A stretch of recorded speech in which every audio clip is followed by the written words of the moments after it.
You just need to focus on the next closest alligator to the boat. That sounds so simple. It's kind of like, how do you eat an elephant one bite at a time? But I think it also takes urgency into consideration.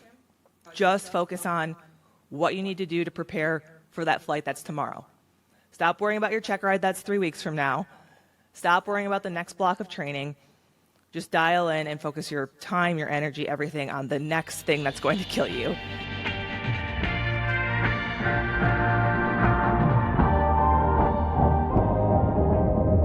In a crude laboratory in the basement of his home,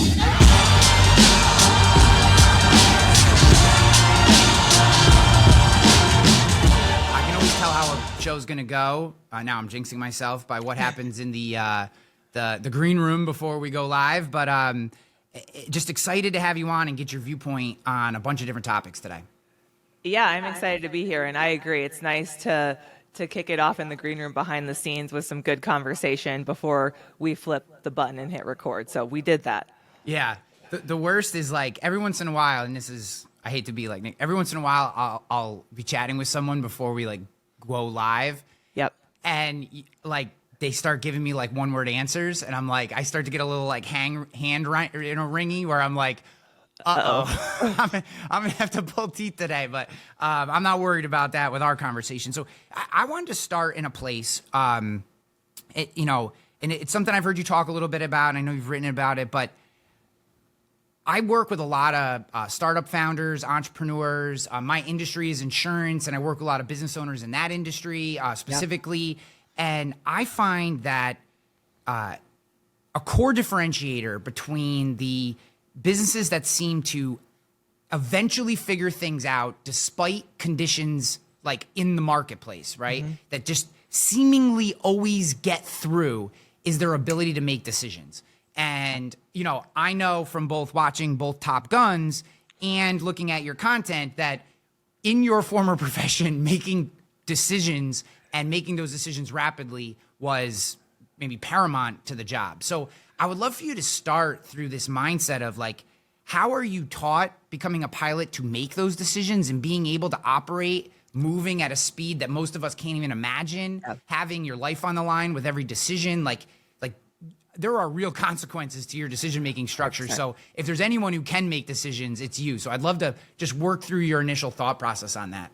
Yeah, there's so many things that go into it. And the Air Force does a good job of teaching you from a young age when you're in the training pipeline how to kind of adopt this mindset of making decisions with the information that you have available, even when it's incomplete a lot of the times, which I think is the case for most of us most of the time. And I came into Air Force pilot training with no civilian flight time. So it was drinking from a fire hose. It was intense. There was so much information being thrown at me. And there were a couple of kind of key, very fundamental mindset things that we were taught really early on that kind of laid the groundwork. One of those is that you have to compartmentalize. And I think that can get a negative connotation around it, right? Like, we should process what we go through. And there is a time and a place for that. I 100% agree.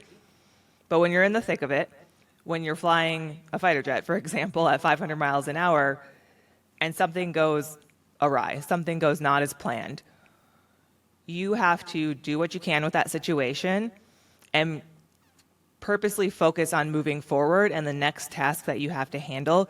You cannot let that thing snowball and impact your next decision, and it cannot become a distraction. And so being able to compartmentalize and focus on the task at hand was something that was just drilled into us very early, because you would see students in the pilot training program who would go out and both have an equally bad flight. Say they mess something up. The student that would go on to thrive would come back and be like, okay, what can I learn from that? What things can I pull from that that are going to make me better on my next flight? And they would go crush it the next day. The student that would eventually fail out of the program would come back and be like, I shouldn't be here. I can't believe I made that mistake. Now everyone's judging me. Clearly I'm not cut out for this. And they would just let that mentality snowball and affect their next flight, where they were distracted by, oh, I'm about to land. Last time I messed this up, surely I'm going to mess it up again. So there's that. And then I was told a very simple phrase by an instructor very early on. They were basically like, this program's going to be hard. You're going to feel very overwhelmed by this idea that we're going to take you from never having flown an airplane to flying a jet trainer and soloing and doing instruments and all the things in aviation. Like the progression of skill is so rapid over the year-long program. It can seem like there is an absolutely impossible amount of things to learn. And people get discouraged and scared off by that. So they were like, you just need to focus on the next closest alligator to the boat. That sounds so simple. It's kind of like, how do you eat an elephant one bite at a time? But I think it also takes urgency into consideration. And they're like, just focus on what you need to do to prepare for that flight that's tomorrow. Stop worrying about your check ride that's 3 weeks from now. Stop worrying about the next block of training. Just dial in and focus your time, your energy, everything on the next thing that's going to kill you. Yeah. And kill you in that circumstance means, like wash you out of the program. So I know that's kind of like slightly off topic from the question, but being taught those two things super early on, those were fundamental skills that I used years later in a combat squadron, and years after that, flying for the Thunderbirds, when a decision had to be made with limited information. It was to set aside the things that had gone wrong previously, focus on the task at hand, and then also not get overwhelmed by the things that were coming up. So it's kind of like an extreme version of living in the moment, but you're not doing that carelessly. The other piece is that there's a massive amount of preparation that goes in beforehand in a controlled environment when there really is no risk of failure. So that's walking through, contingency plans. That's getting in a simulator and practicing emergencies. That's getting with your whole team and talking about, okay, what if this asset runs out of gas and has to leave early and now we don't have those missiles for this air-to-air engagement. And so this really detailed planning, looking at contingency plans, rehearsal in our brain that we call chair flying, where we're on the ground and we're running through the flight again and again. That is what allows you to make a decision with the limited information, because in your mind, you've already been there and done that when you weren't at 500 miles an hour and you weren't at 9 Gs. And so I guess that's to kind of boil that down, because that was the world's longest answer. It's compartmentalization, it's prioritizing, but then it's really the preparation that allows you to do that.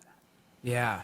Do you think that ability to stay present despite obstacles is born in, or do you think it's something that, like the second scenario, the latter scenario that you described, the person who starts, diving into judgment and, their status in the program and starts, coming inside themselves.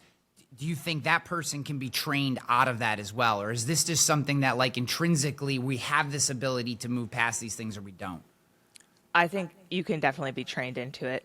And I myself have been both of those students.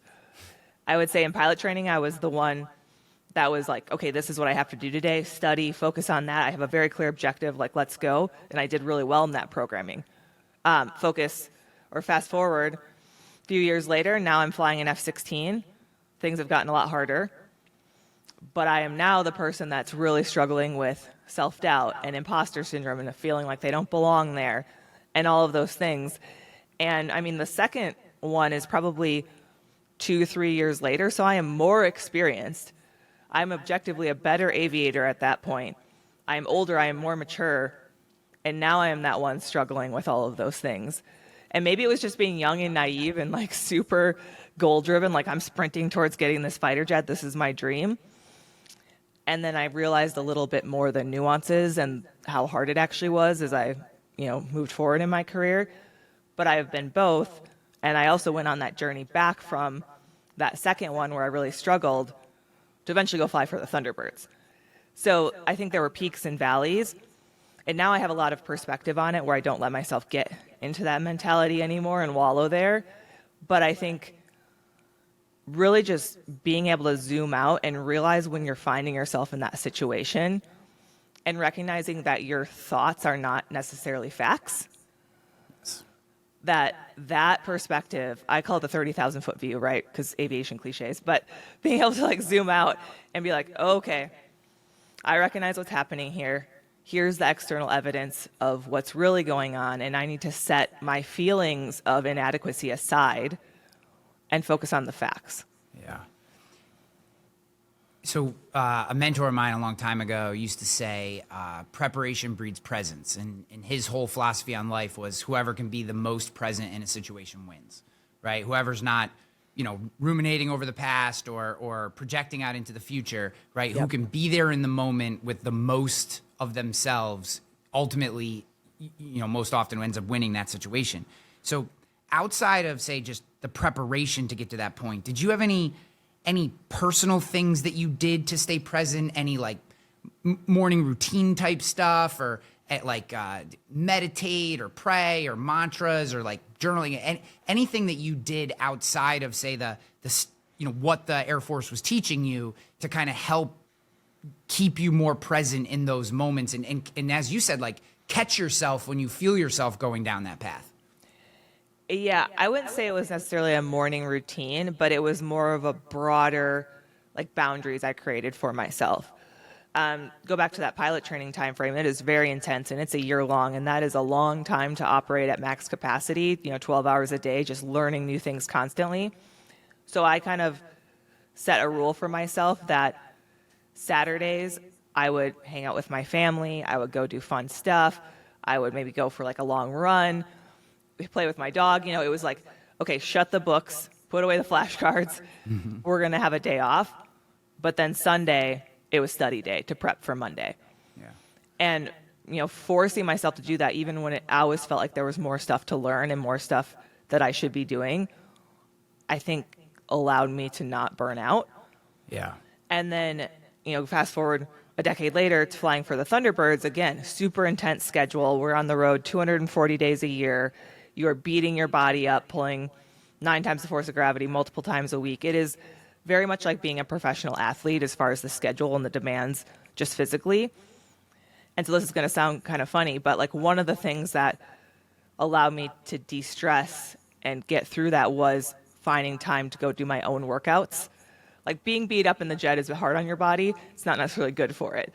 Yeah. So like going for a run or even just a walk or figuring out what I could do with whatever hotel gym we were staying at. And like kind of making that like a non-negotiable, even if that meant waking up super early in a new time zone to make it happen. Combine that with, again, creating a boundary where Sunday nights, Saturday, Sunday, we would do air shows. Monday, we would fly either back to Las Vegas, where we're based out of, or we would go on to our next show location. Sunday nights, I would have like I don't want to talk to anyone. Don't invite me to dinner. I don't care if there's some cool thing happening, like backstage passes for a concert or whatever. I'm using Uber Eats.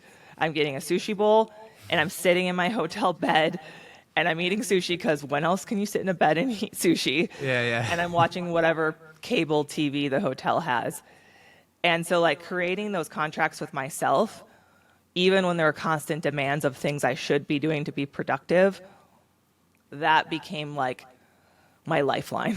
Yeah, I think it's a wonderful point because I know people struggle with this in all aspects of their life, right? For high achievers especially, people that are trying to do something. And I found myself, been an entrepreneur most of my life, and like you get a block of time and you feel like, well, I have 2 hours where I don't have to be somewhere. So I need to be like creating a blog post or answering emails or putting together a sales deck or whatever needs to get done. And there's almost like this sense where if you get burned out, somehow you're losing, right? Like that's only people who aren't successful get burned out. And it's like, absolutely not. Some of the most successful people I've met work. Like I had a guy on the show a couple weeks ago, and multiple 9-figure exit businesses, like just incredibly successful, wealthy dude, like by all measures, incredibly high achiever. And he's like, I work 6 hours a day.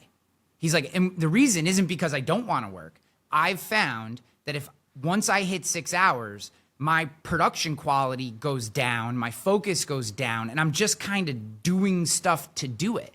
And he's like, so he's like, what I try to do is, whether it's, my morning or evenings, whatever, I try to create opportunities for either space or physical activity or time with friends and family, because that recharges me. So when I get back to my 6-hour block, I'm hitting it 100% and have max energy. And like, that's not a story that's told very often, is the need for the recharge, or that, you know, burning yourself out is a choice. Certain scenarios it's going to happen just because of the stress and how much it takes to get to certain places. But those, I think we need to look at those more as moments, like tactically pushing to burnout and knowing that after a period of time, you're going to downshift and have the ability to do that. Yep. But man, if you just sit in that burnout zone, all of a sudden this thing you used to love becomes like not something you want to do. You start to become a little bitter, a little resentful, 100%. and none of that leads to the success you're trying to get to. Absolutely. And I don't think it should be a badge of honor, right? To be like, the hustle culture of like no days off, we work 7 days a week, like we haven't taken a vacation in 5 years. Great. Like, Yeah. congratulations for what? Yeah. I think most of us would say like the whole point of building something and making enough money to have freedom of schedule and flexibility is so that you can go spend that time with your family, or you can go travel somewhere you've always wanted to go. Like, just working to feel like you're that high achiever that hustles, it's a zero-sum game in the end. Yeah, I get that. Now, you know, I take this wherever you want to go, but I can't imagine being a female in the military, and particularly the aviation space, makes it easier to get to that position. So, Yeah. you know, what were some of the challenges that maybe you were faced with that, you know, particular to that, or really any other scenarios that you want to hit? And like, how do you work through that? Like, when you don't necessarily look like everyone else who is doing this thing that you want to do, or aren't traditionally, you know, the person that would fit this space. How did you push through that and be successful? Yeah, I actually like this question because I think people have an idea of what the answer is in their minds, and I like to speak very candidly about it and maybe give people a peek behind the curtain a little bit. So, you know, to go back to when I first decided I wanted to be a pilot, I get this pilot slot, I'm in pilot training. In my mind, it didn't really stick out to me that I was one of so few women. Like, I go through pilot training with a group of 25. I'm the only woman in my class. And that was pretty standard. Some classes didn't have any women in them.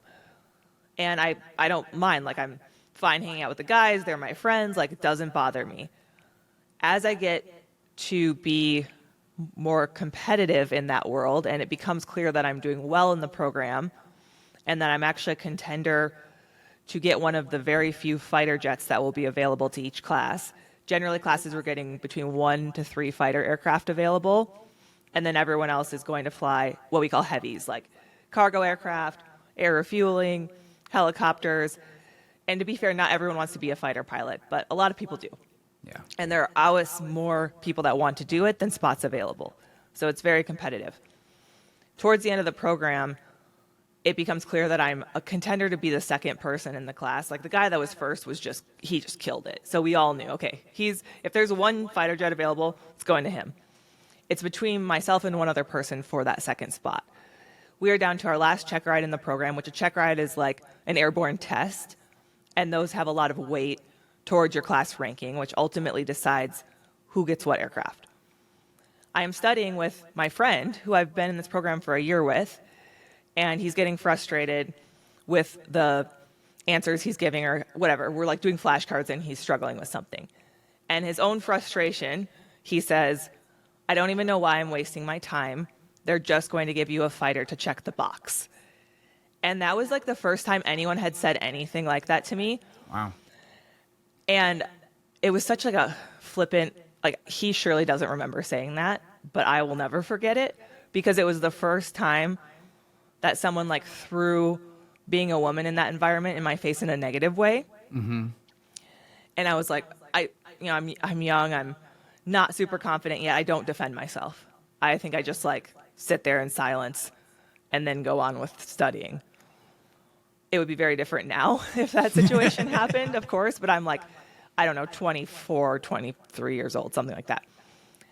But that was kind of burned into my mind because I was like, okay, some people don't like this. Like, it challenges them that I might be better than them at this thing. Whatever, long story short, I ended up second in the class and got the fighter jet, go on to be in the F-16, and now things get a lot more intense as you move up. It's kind of like going from being the valedictorian in high school to all of a sudden being a student at Harvard. Mm-hmm. You're like, oh, I was really good. Now I'm just average, and everyone here is really good. Mm-hmm. And in that squadron, my first operational squadron, it was myself and one other female pilot. At that time, about 2% of fighter pilots were women. Now it's about 4.5%. So it has gone up, but mind you, that's like 15 years of time. So there, fighter squadrons have a very unique culture. There's a lot of work hard, play hard. There's a lot of camaraderie that is built by kind of making fun of each other, by joking around, by a lot of traditions. And that stuff is really important because you are trusting the people with your lives and you're in a serious business. But also, it traditionally being all men, it can kind of devolve towards like the locker room type culture. Mm-hmm. And like, I'm not faulting the people, like that's just kind of how it was. I came in at a very transitional point where the culture was being pushed to kind of be like, hey, we can still have all this camaraderie, this work hard, play hard, but it doesn't really have to be at the expense of women. You know, like there's so many other ways to do it without saying derogatory things towards women. And so Big Air Force Down was trying to push that into units. Of course, you have the people that are resistant to that change because they feel like the identity of a fighter pilot is trying to be forced into this like new PC kind of mold. Yeah. And I think I was kind of just a little bit at the end of the whip for that because again, I'm young. I'm just trying to figure out how to do this really difficult new career that is overwhelming at first. Meanwhile, I feel a lot of extra responsibility because I was definitely under a spotlight. If I struggled during a mission, I felt like, you know, say it's dogfighting, since everyone's familiar with that thanks to Top Gun. Yep. Say I'm struggling at dogfighting. Now the reputation of female fighter pilots is that we're not good at dogfighting. I'm a sample size of one. Yeah. Or, I mean, it went the other way as well. Say I'm like really good at air to ground, like employing weapons, you know, dropping bombs. They'd be like, oh, female fighter pilots are like just really naturally good at this. That's a lot of responsibility to carry. Yeah. And then the other half of that was stuff would be said, like inappropriate joke would be made or whatever. And if I was in the room, everyone would be like, oh, crap. They would all turn and look at me and they would wait for my reaction. And I'm one of the youngest people in the squadron. I'm a brand new lieutenant. It should not be my responsibility to determine what's acceptable in the squadron. And my reaction to that, whether I laughed along with it, whether I just sat there quietly awkward, or whether I spoke up against it, that determined what was going to be acceptable in the organization.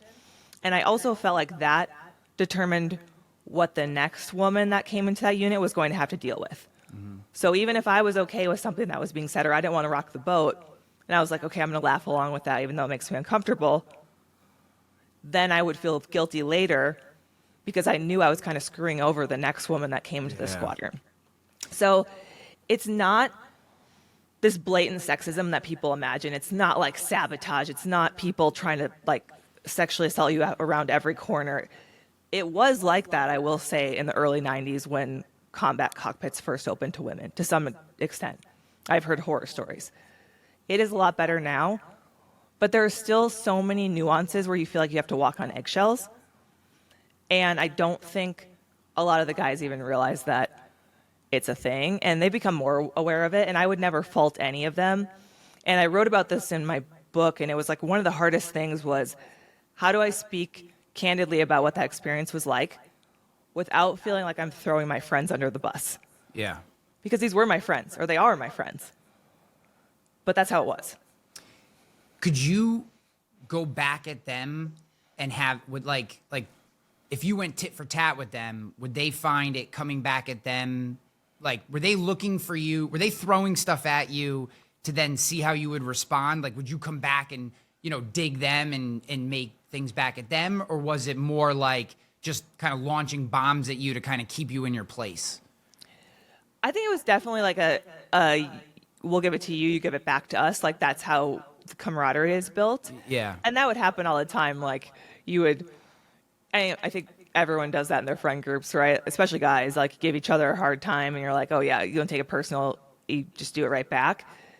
But that definitely happened with like mistakes you would make flying, dumb stuff you would say, like all of that kind of stuff. I think where it felt like it all of a sudden went off the tracks as if was when it focused on like women in general. Yeah. When it was something that wasn't just like, oh, Mace, you really sucked at that dogfight, whatever. You totally did not shoot the guy you were supposed to.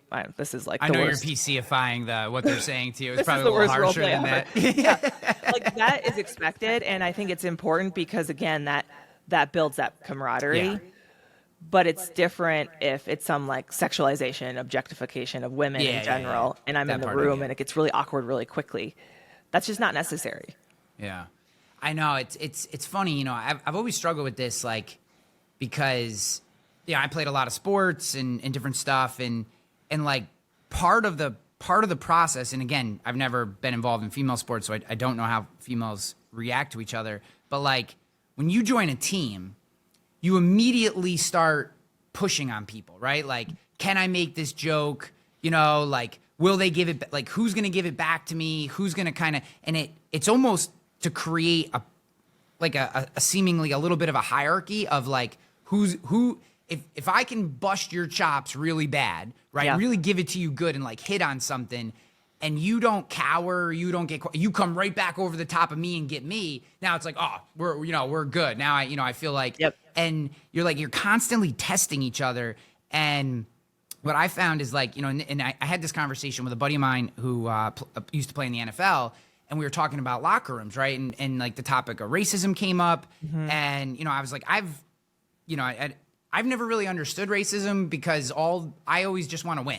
So like, I don't give a shit if you're purple or rainbow colored. Like, if you can be part of this crew and help us get to where we want to go, like, I don't give a shit. I don't care who you have sex with. I don't care what you, Right. like none of it matters when you're shooting towards a goal. And I think to your point, there's ribbing and a little bit of hazing that happens as you try to figure out, like, it's all part of trying to figure out who's going to be there with me when shit's bad. Like, Yep. if you can't take a joke, then you're not going to be there when we're down by, 5 runs in a baseball game and we need to make a comeback, right? I can't count on you because if you can't take a joke, you can't take, a negative situation over here. Yep. But I agree.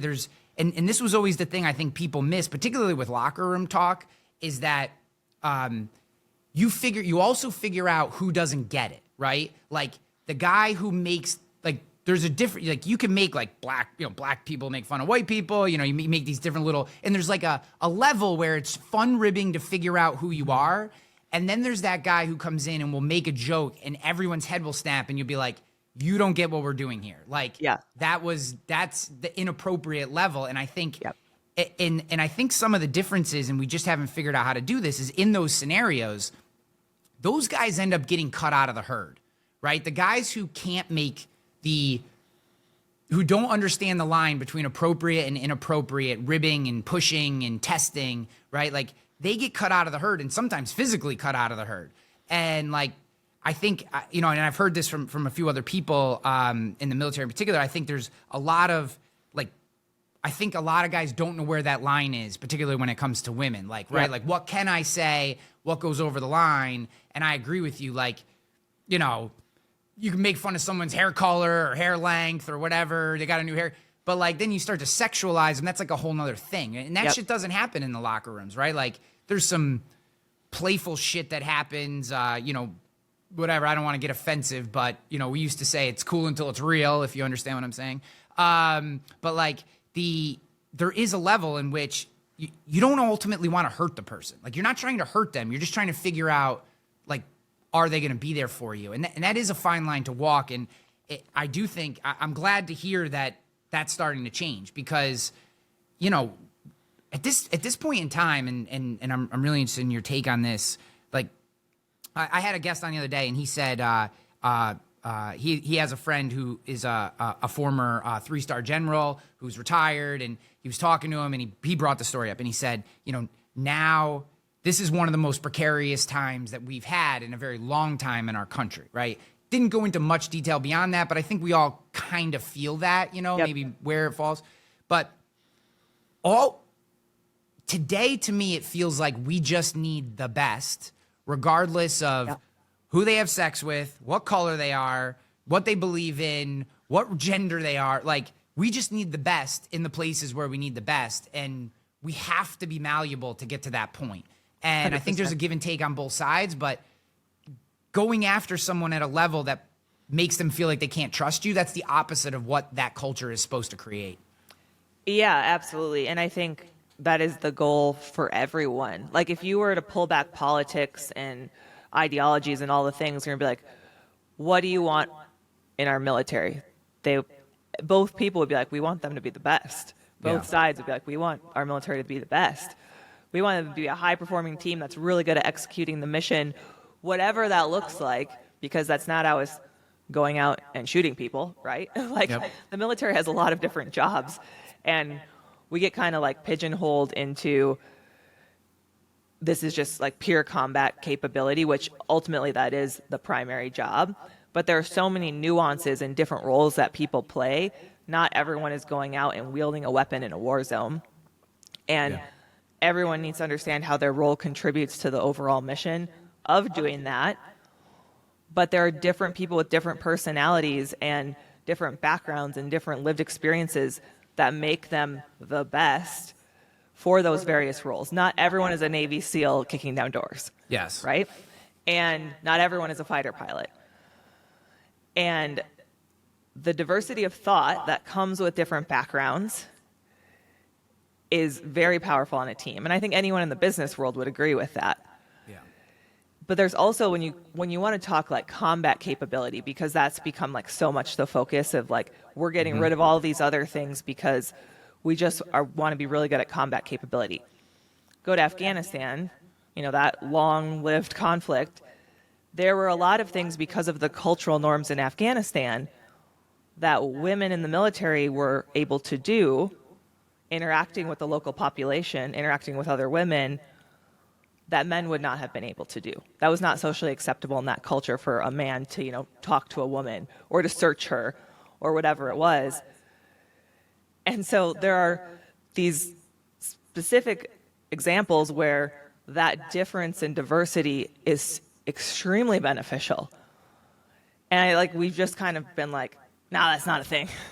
Yeah. And it's frustrating. Having been in that world and having been very much a minority in that world for my whole career, it's very, very frustrating because I was part of so many high-performing teams, and I saw people that were various races, men and women, just crush it on all fronts. And it just feels like it undermines all of their accomplishments in just like such a broad brush stroke in such a short amount of time. Is it ego? Is it just an ego thing where like, I don't want, like, if I open up the gates, right, to a broader set of backgrounds, let's use that as the term, to come in, right? Now my opportunity is potentially less, or there's more potential for me not to be the best, or for me not to have this rank, or have opportunities to, because now there's just different people in the system that I didn't have to contend with before? Or do you think it's just straight, like, just being kind of like a caveman head? Like you just can't see it. You want everyone to, I can't imagine a world where we all look the same. That'd be boring as fuck. But like, I just, like, what do you think it actually is that creates this? Because and I mean this with all sincerity, like I have just never viewed the world this way. Like, I don't know, maybe it's because I grew up in the middle of nowhere in a shit town where we said you could leave the doors unlocked at night because the criminals lived in our town. They didn't steal in our town, right? So for me, like at 12, I remember being like, I just need to get the out of here. And the only way I could see to get out was sports. So I started playing sports. And like in sports, to be successful individually, you have to be successful as a team. So I literally could give two shits what you look like, how you act, what your home life was like, where you were from, how much money you had, because I just wanted to win, because winning helped me look better so that I could go to college so I get the fuck out of my small town. Yeah. And like, so I've just never had this viewpoint of like, that's a woman, so she can't be as good at me at this thing. Like you know, maybe it's true. Maybe I can kick a heavier door down than you. Yeah. But like, there's probably other things that I can't do that you can do. And let's figure out what those things are and let's go. Like, but there are absolutely, as you've defined and experienced firsthand, people who just simply do not share that view. And I'm very interested in like, why do you think that exists? Like, what could be the incentive or benefit that they get from that viewpoint that keeps them from changing, if that makes sense? Yeah, I think it varies, right? Like, I think we're in a world right now where everyone wants like black and white answers, where it's like, oh, they are all like this and we are all like this. And it's so much more nuanced than that. I think there are the people that, kind of going back to that story I shared with that guy in my class, where I truly believe that he had no malintent against me. I think he was just frustrated and worried about his own check ride. Yeah. And he was like, I am not getting this concept. I am stressed out. A lot is on the line. She's an easy target because she's sitting right here. And that is a low blow that will make me feel better. Yeah, yeah. And I think there are a lot of people that are in those moments, and that's how they vocalize it, right? Like, being in the aviation space, there are a lot of people trying to get jobs, and I'm, in all these different groups, and I can see all the hiring things that are happening on the commercial aviation side, because that's such a natural transition after my first career that many of my peers have gone and done. And there are so many people trying to get hired by the major airlines, right? And when you're frustrated and you feel like you've done the work and you've put in your application and you're not getting hired, it's a lot easier to start to throw stones at a different group and be like, they're the problem, versus being like, well, hiring's slowed down right now because of these reasons. Maybe I need to focus on growing my experience in this area, right? Like, take ownership of what you can control and go double down on getting better. But that's hard. And that's not just men, right? I think humans in general. It's easier to be like, well, I'm the most qualified. The only reason I'm not getting that job is because they are stealing the job, like women in this case, or minorities in that case. So I think that there is some of that insecurity becomes an easy target. But there's also been this narrative created that anyone that's a minority that is in a role that is primarily not like them must have been let in by some flaw in the system. That standards must have been lowered. Quotas must have been created. And we know that DEI, right, which is going to like buzzword this episode for good or bad, it's not always executed perfectly, right? I'm sure there have been instances where it has been executed in a way that was unfair. But the goal of it is to just let more people have a swing at the bat. Right? Like, it's to let those people get their applications in. It's to show them the opportunities that are out there. In aviation especially, since I can really only speak to that, check ride standards, hiring standards, that stuff is so defined. Like, when you fly a check ride, it's like, did you hold your airspeed plus or minus 10 knots? Where's your altitude plus or minus 50 feet? Was your heading plus or minus 3 degrees? Like, there is really no subjectivity that's going into that. It's either you did it or you didn't, and it's all recorded. And so this idea that women or minorities are just given this get out of jail free card to pass through all this training, no matter how their performance is, and immediately go to the top levels, it's just not a thing. Yeah. And so I think the combination of those two things, right? It's easy to blame someone else when you're struggling yourself, and then there's just been this whole narrative built that's the boogeyman, that's lowering standards, that's making our military, to get back to that, not as good as they possibly could be, because there's like these implanted moles in there who are women and minorities who have just been picked up and dropped into these elite positions to check a box. And that's just not a thing. Yeah. My thought, so DEI to me is a wonderfully intentioned idea, so poorly executed and communicated that it has crushed exactly what you're talking about, right? There's this whole counter movement because I think they missed on the core is opportunity, right? What drives me nuts about DEI, so like, there are pockets, so I live in upstate New York, and there are pockets around here that are just absolutely destitute. pockets of white people in trailer parks who live just as shitty, just as poor, just as addiction-riddled, horrendous lives as the black people that live down in the city who live in different houses, same destitution, right? Yep. And you know, I think the reason I don't love DEI because I feel like what it's not doing is actually solving the real problem, which is opportunity, right?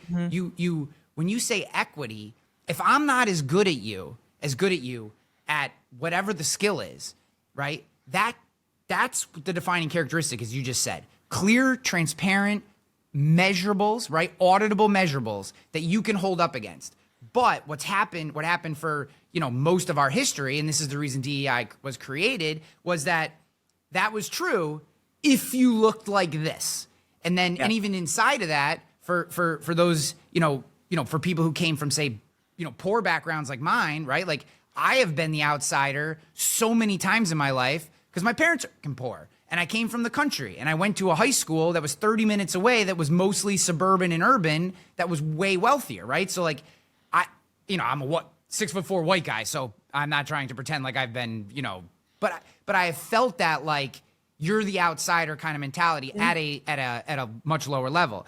And the thought is, like, I wish we would just get rid of DEI and everyone just focus on fucking opportunity. Like, everybody gets an opportunity. If you think you can do this thing, you get a chance. Now, clear, definable measurables, just as you said. You have to be able to make this turn. You have to be able to keep this airspeed. You have to be able to hit a fucking curveball, right? Or whatever it is, right? Yep. You got to be able to do this math equation to calculate the trajectory of this rocket or whatever. But I think what we've missed is, like, get them the opportunities and let them prove it. And the ones that prove it, awesome. And that goes for, you know, white males just as much as anybody else, right? Give them the opportunity and support the opportunity, and then you get the best. The problem with it, and this is the part that I think has just been communicated poorly, is one misplaced person who gets put in a position who isn't qualified, who was put there to check a box, blows up the narrative for all the other people that are trying to do the right thing, right? And I wish, you know, this is why what's so frustrating about our current political conversations is that you can't have those nuanced discussions, right? Yeah. You can't say, this is a wonderful program, and yeah, maybe we made one or two mistakes with putting someone in a position they weren't ready for because we wanted them there, whatever, but the program, the idea is really good. Let's not blow up the idea that what we're trying to do because of a couple situations where maybe we just made mistakes or we moved a little too fast or whatever. Because I know plenty of fucking white dudes who suck at what they do and got put there because their dad has money. Of course, you know, and it's like, what do we do with those people? They're essentially DEI hires. Their dad had an amount of money or was part of this club, so, and they knew John, and John put him in that position, and he sucks just as bad as anyone else, but because his last name was XYZ, he's there. We don't ever talk about that scenario. Right. And that's what bugs me, because I don't want that guy on my team, just as I wouldn't want anyone else who isn't on board, doesn't have the skills, and isn't pushing the same direction. And so much of it is just messaging and this lack of ability to have real conversations. It's very frustrating time from a communication perspective. It is, and so much of that communication happens on social media, right? Yeah. And that is just not the place that you can have it. People are so hateful. They don't understand nuance. The baby has been thrown out with the bathwater, and DI has become the witch hunt, and that phrase has just been, like, it's completely has to be rebranded and defined and clarified, and it's exactly what you're talking about. No one wants lowered standards, but that has become what it's synonymous with. And at least on the military side, there are so many incredibly impactful, good programs that fell under that umbrella that have gotten killed because of, like, just the machete chop of, we want to make sure the standards are upheld, which, yes, 100%. Like, it's always funny to me when I get hate on social media, which happens quite a bit in this current time frame, with people calling me out as a DEI hire on a video of me flying with the Thunderbirds. And I'm just like, I don't know if you understand the margin of error and the skill required to execute at this level. But just to like not to go down this rabbit hole for this whole conversation, but on the military side, some of the programs that fell under that umbrella were things like helping women have flight suits with extended zippers so we could pee in a fighter jet. After the Air Force has spent millions of dollars training, I'll speak to my personal experience. The Air Force spends millions of dollars training me. I'm about to go to a combat zone and deploy, and I need to wear a tan flight suit instead of a green flight suit. And they don't stock the extended zipper flight suit because there's not enough demand. I literally cannot use the bathroom in my $30 million airplane while in a combat zone executing missions, which is the whole thing we're trying to do here, because that is like an unfair advantage. You'd think they could make a couple custom suits for you if they don't have enough in stock. You think? My local unit, that's what they went and they did. Like in the local economy, they took a flight suit and they're like, went to a seamstress. Or like, can you put an extended zipper in this? That's insane. There's like other stuff though that's like around childcare availability on bases. When you have two military parents that are working like shift work and they're 12-hour days and they can be deployed and all these things, childcare is so difficult. And one of the DEI things is helping make that childcare more available. It was getting paternity leave approved so that dads could take a week off or whatever it is with their newborn babies. So there's like so many things that just got crushed because we lost the narrative. And you're right, so much of it is around messaging, and it's been lost at the moment. Yeah, it's such a shame that, you know, it's hard, right? Because you see, like, you look at like Doge, right, as kind of the bellwether for this slash and burn, and they found so many things that I think a lot of people thought were happening that were good that they found, but then, you know, mismessaging and whatever, and then the problem is, I feel like in an effort to kind of prove a point to everything that's been said for the previous 4 years about waste and fraud and all this kind of stuff, to prove a point, now we've like cut into the meat a little too much on things that, you know, we've kind of lost the nuance again, going back to it. Like none of this stuff is, as you've said a couple times, is black and white. Like, we have to kind of think through it. Like, all right, you know, let's open up opportunity. Let's make sure everyone gets to try. Everyone gets the same test. Everyone's results are transparent. We can see all. But maybe we should also have like the ability for their kids to be taught and kept safe, so they're not in a $30 million fighter jet worrying if their kid's going to get fed lunch today because, you know, her husband is also, you know, deployed in some place. And like that's the kind of shit that takes you out of, again, going back to where we started, being present. You know, these are some of the nuanced things that we need to think through. And I think this is a really important topic. And, you know, I know it's not necessarily where we plan to go today, but I'm very glad that we spent time here, because I think even if you're not, you know, we've kind of used sports and aviation as examples, but it completely applies to our business as well. I recently had a startup that I had in 2020, and I exited right at the beginning of 2024. And actually, I found some, like, people always ask, like, how do you hire all these? It was in the insurance industry. How do you hire all these producers? Where do you find these people? And I hired moms with young kids and single moms. And the reason was because traditional insurance agencies need you to be there from 8:30 to 4:30, hard, fast, you know, punch in, punch out. Yeah. Well, I'm a single dad with an 11 and a 9-year-old. They could barf at school, and I would have to stop talking to you right now and be like, I'm sorry, I have to go get my kid that just barfed. Like, I have to stop what I'm doing. And like, they couldn't do those kind of things. And some of them, like, their kid got on the bus at 9:30, so they couldn't log in until 9:45. Yep. And what we did, we put a very flexible environment in. But my point is, like, there's so much talent out there, and the world is more complex, it's more difficult, it's more expensive. We have less free time in general. And I think, there's ways that we can work on that personally, but these are realities. Like, as leaders, we have to be more flexible to the talent we have, because, and my thought to that was always like, if I can take the idea that she doesn't have to worry about getting her kid on the bus off her brain, when she does log in at 9:45, she's going to be X more productive, because she doesn't have that concern that her boss is pissed at her because she couldn't log in till 9:45 when everyone starts at 8:30, right? 100%. And just, you know, that kind of thing is like, this isn't rocket science, right? Like this is basic understanding of human needs, and we just this hardline mentality. It's not a long term. I mean, maybe some of this macheting was necessary in certain places, but my hope is we start to use our brains and add back in the pieces that are necessary and make sense, and we don't just take this as some political win and kind of carve it off. We're getting towards the end here, but I have to ask you this question only because I'm a nerd and you full of planes. Did you ever see anything crazy while you're up there? I mean, plenty of stuff as far as like, oh shit moments, you know, where something goes wrong, near misses, that kind of thing. Nothing crazy. As people are always like, have you seen a UFO? Yeah, that's what I want to know. Have you ever seen a UFO? Like, is that what you're asking? I would not be doing my job as a podcast host if I didn't ask you, so I have to ask.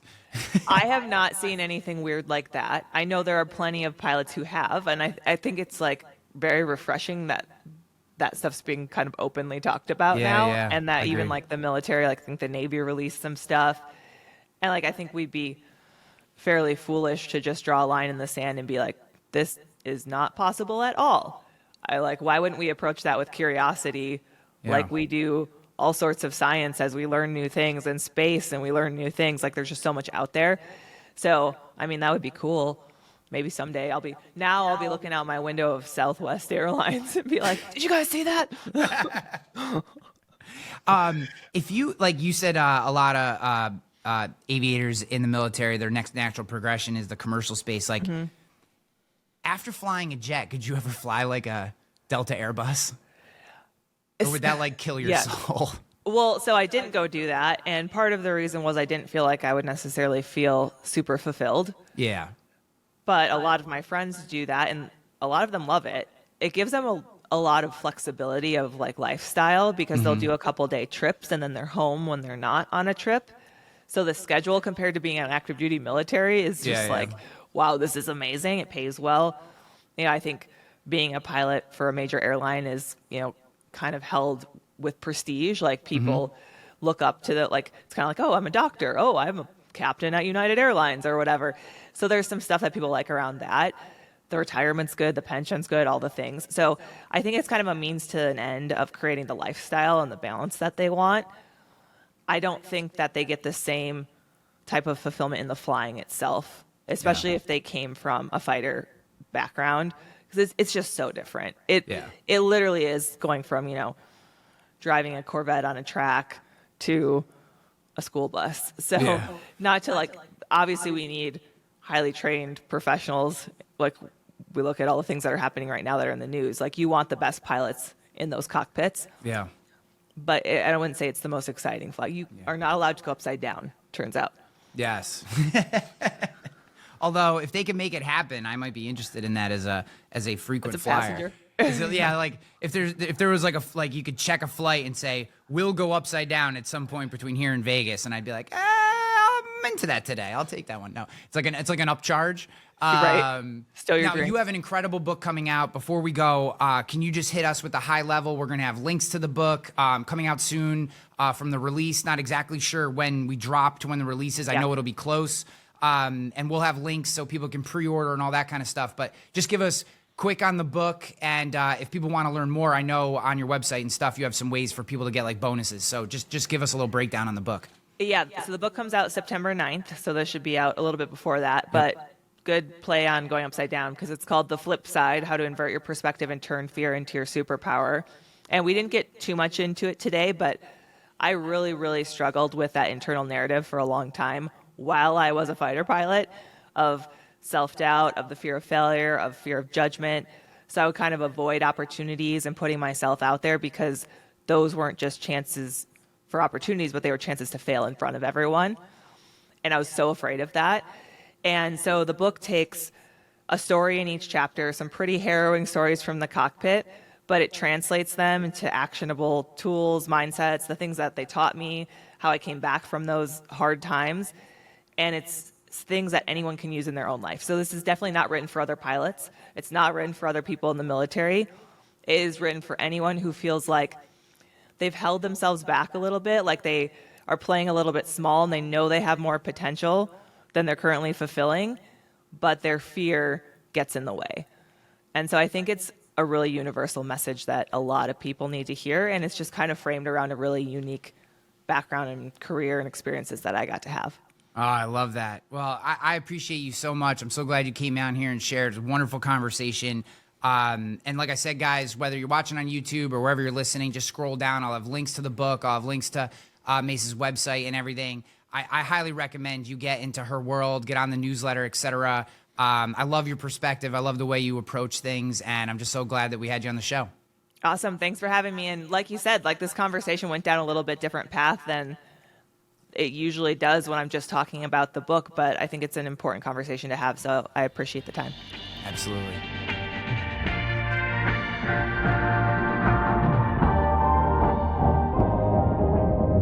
In a crude laboratory in the basement of his home,